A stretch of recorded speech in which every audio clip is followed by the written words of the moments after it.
नमस्कार मित्रमंडळी, तर पुन्हा एकदा आपल्या मिनी ब्लॉगमध्ये सर्वांचं सहर्ष स्वागत आणि सगळ्यांका आषाढी एकादशीच्या हार्दिक शुभेच्छा। तर आज मी तुमका या मिनी ब्लॉगमध्ये दाखवणार आहे आषाढी एकादशी आमच्याकडे कशी काय साजरी करणार आहोत। चला तर मग बघूया। तर मंडळी, मी आता पोहोचले आमच्या शाळेत आणि तुम्ही बघू शकता आमच्या गावचे दशावतारी कलाकार बाबू कांबळी।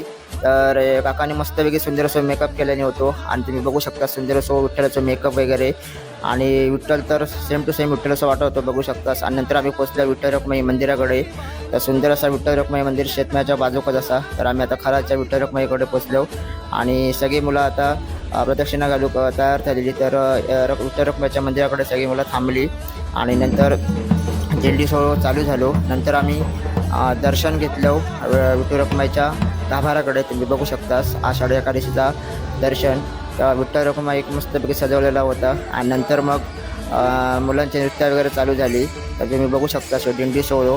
तर तुमचा दिंडी सोहळा कसं वाटलं नक्कीच मला कॉमेंटमध्ये सांगा आणि जास्तीत जास्त व्हिडिओ लाईक सुद्धा करा। तर भेटूया अशाच पुढच्या मिनी ब्लॉगमध्ये। तोपर्यंत धन्यवाद।